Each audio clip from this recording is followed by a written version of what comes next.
Well, our topic for January is prosperity, and we're doing this in conjunction with a program that I introduced last week. We might call it our Matching Funds Challenge. I think that's a pretty good name for it.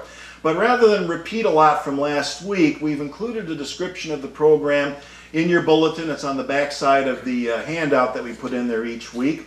And we just want to make sure that everyone gets a chance to hear about it. We want to see it sort of percolate out into the community so that everyone is aware of this really exciting opportunity and a very attainable goal to really enhance our prosperity here at Unity of Auburn.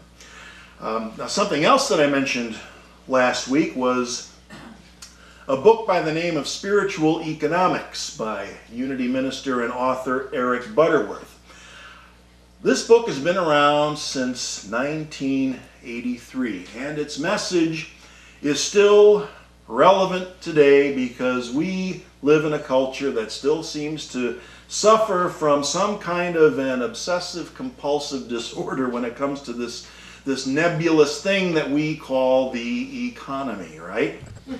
The reason this book stays fresh and relevant is because things tend to move in cycles, and at the extreme ends of the cycle are things like boom and bust, and that's kind of the way it goes with the economy. And yet, while the economy changes, while we look at the cycles of the economy, there's one thing that stays the same, and that is the underlying spiritual principles that we need to bring into the picture. That's what Eric is focusing on in this book, Spiritual Economics. Timeless principles that can apply to any circumstances in the outer world. And boy, are there lots of circumstances in the outer world, because even when recession and unemployment aren't a big problem, then you have people freaking out over stuff going on with China and tariffs and trade wars and things that drive things crazy and cause that thing that they call volatility and so on and so forth. And one thing is for certain: worrying and freaking out does absolutely nothing to help the situation. What will help is remembering something that the world seems to have forgotten. You know, the reason that we see the roller coaster effect, the cycle of boom and bust, is because the world has lost sight of what Eric calls the power within. And when we lose sight of the power within, then we tend to project that out there onto something in the outer world that we use to try to fill in for that power within that we've lost sight of. We give our power away to something out there. And when that something out there is doing funny things, then we get all upset about it and we forget to come home to the power within. One of the things that we teach in Unity is that the conditions in the world that we see out there are by and large the result of what's going on in our collective consciousness. It's a good reflection. Think about it. What exactly is the economy? What is it made up of? What are the component parts of the economy? At its most basic level, it's us. It's people. It's people. It is collective consciousness. So, if we look around the world and we see upheaval, maybe we can have a pretty good idea of what's going on in our collective consciousness. And the good news in that is that if it's a reflection of collective consciousness, then guess what? We can do something about it. There is a solution that doesn't require us to put power out there into the world. It's a solution that comes from within. We tend to produce a world that is consistent with the thoughts that we consistently and persistently hold on to. So that's some good information to have. There's some comfort in that thought. If the conditions are negative, then maybe there's something we can do to change it at the level of consciousness by making this shift to something more positive, whatever that might look like. According to Eric, when it comes to the economy, it all starts with the way that we think about money and prosperity. And one of the first things he says in this book is that we need to change the way we talk about these things. The very words that we use, our choice of words, can be very important. When it comes to For example, financial challenges or problems, for instance, when expenses exceed income or we can't find the funds for a particular project or future planning, Eric invites us to make this intentional shift in consciousness where we look at those things and we don't call them bad, or we don't call them setbacks or anything like that. We look at them as opportunities or projects. Because those words, an opportunity or a project, carries with them the idea that we can do something about it. It's a way of reminding ourselves that we're not powerless, that we're never powerless. As long as we're living and thinking, we're never powerless, and when we're not living and thinking, well, you get the idea. There's nothing to worry about there either. But yeah, as long as we're breathing and thinking, we get to determine where our consciousness is centered. Conditions in the outer world are going to tell us sometimes that we've got some work to do. We've got a project, and that gives us a choice. We can choose to pull back. That's where the word recession comes from, by the way, though. When we pull back, when we recede, we shrink, we shrivel up, we withdraw based on what the world is feeding us and bringing up those thoughts of fear. Or instead of doing that, we can plug into our values and principles and expand, not contract. And I think you'll agree. I mean, think about the greatest accomplishments in human history. We're at our best when we're working on a project that requires us to act together, that requires us to act creatively for the common good. So the first thing we have to do is stop thinking about and talking about the economy or the market or the Dow as if it is some kind of an external entity that has some kind of power over us.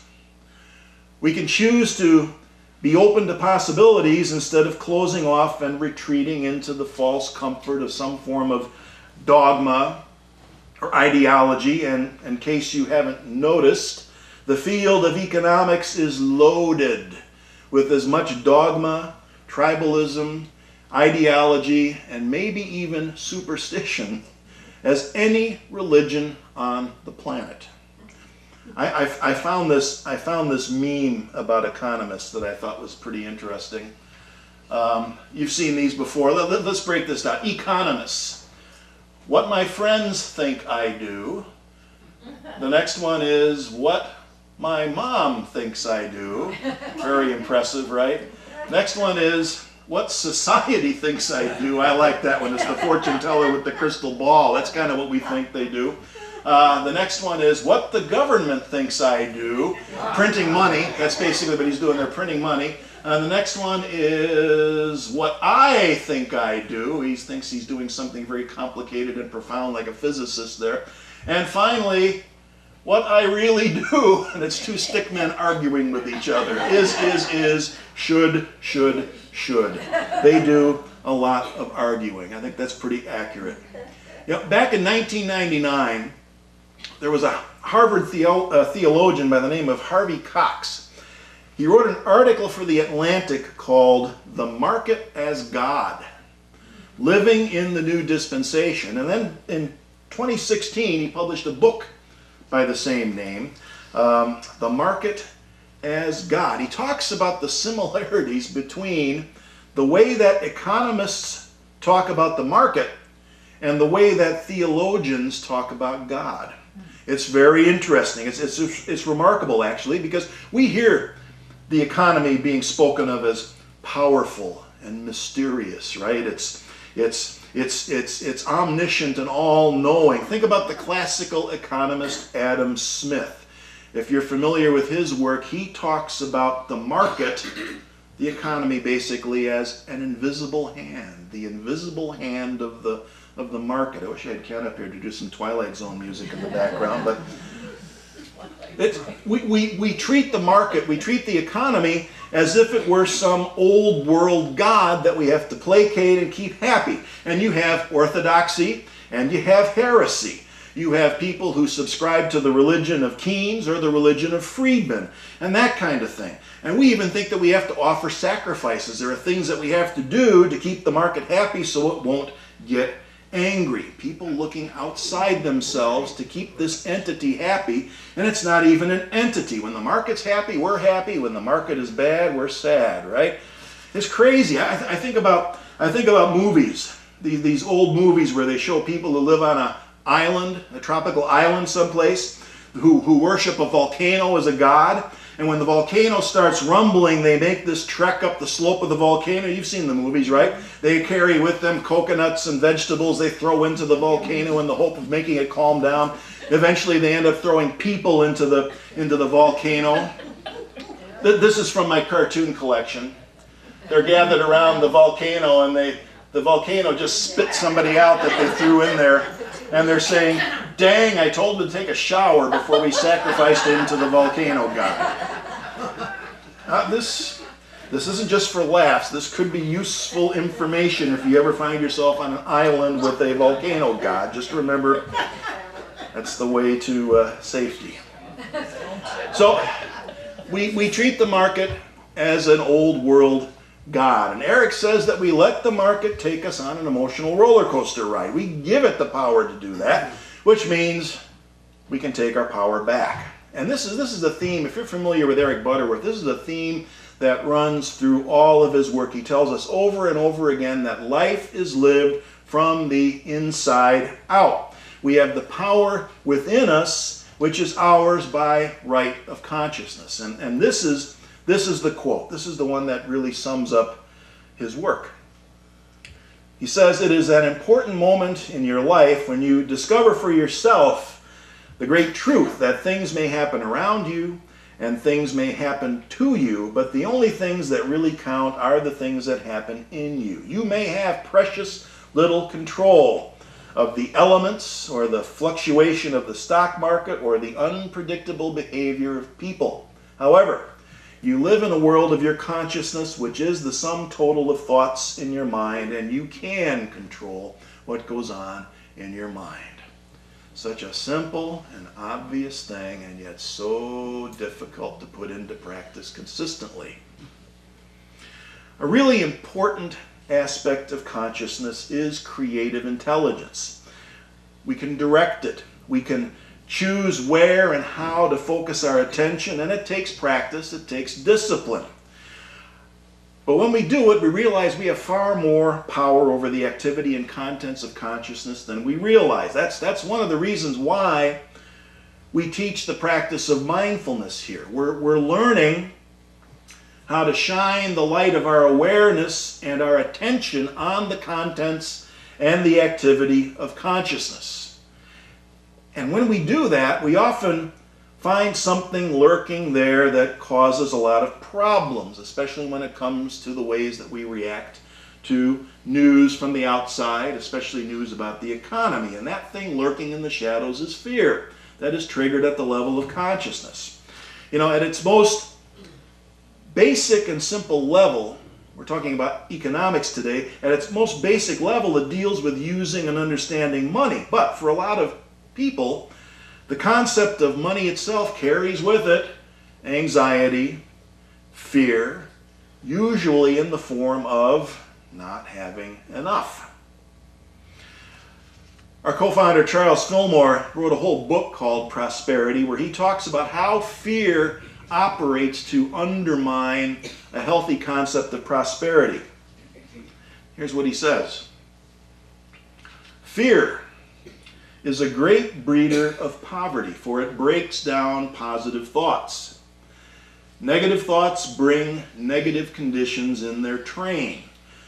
The first thing to do in making a demonstration of prosperity in the home is to discard all negative thoughts and words. Build up a positive thought atmosphere in the home, an atmosphere that is free from fear and filled with love. Do not allow any words of poverty or lack to limit the attractive power of love in the home. Select carefully only those words that charge the home atmosphere with the idea of plenty. For like attracts like in the unseen as well as the seen. Never make an assertion in the home, no matter how true it may look on the surface, that you would not want to see persist in the home. Those are some interesting ideas. He didn't say word one about savings accounts or accounting or anything like that. It all starts with those conditions in consciousness. Now, Charles wrote that in 1936. You might remember what was going on in 1936. The world was right in the middle of a Great Depression while this fellow by the name of Adolf Hitler was ramping things up for future mayhem over there in Germany. Talk about a time of fear. Maybe he was echoing the well-known words of Franklin Roosevelt from his 1933 inaugural address. And everybody is familiar with this part of President Roosevelt's inaugural address, right? This is the part where he said, "Let me assert my firm belief that the only thing we have to fear is fear itself. Nameless, unreasoning, unjustified terror, which paralyzes needed efforts to convert retreat into advance."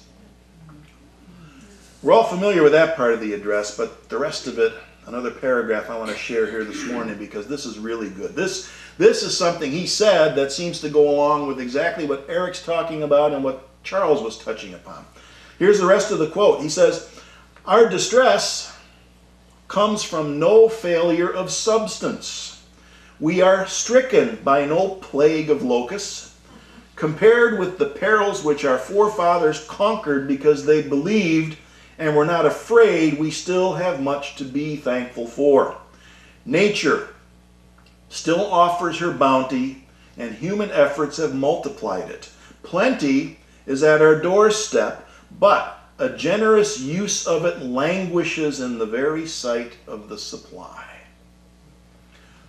When was the last time you heard a politician give a lesson in metaphysics like that, or a lesson in philosophy, or a lesson in consciousness studies like that? Because that's all what he's touching on there. It's all a problem at the level of consciousness. So the first principle in practicing spiritual economics is fear not. We often blame something outside ourselves for causing the fear, but in truth, our fear is caused by the stories we tell ourselves about what has happened, not the event itself. The fear is caused by the story we tell ourselves about the event. The second principle in practicing spiritual economics is the truth of abundance. Like President Roosevelt said, plenty is at our doorstep, a generous use of it languishes in the sight of the supply. Eric Butterworth makes the point in another book he wrote called In the Flow of Life. He said this, he said, "In a time when the world is facing the grim specter of lack," one of those cycles, "there is a great need to understand the omnipresence of divine substance. There is little question that people can fail and even go hungry in their experience of life, but the great truth of the reality of affluence is that there is a legitimate abundance for every person, which one can and must claim for oneself. And that lack of any kind in the human experience is the result of some kind of obstruction of the free flow of the creative process." That creative intelligence that is such an important part of human consciousness.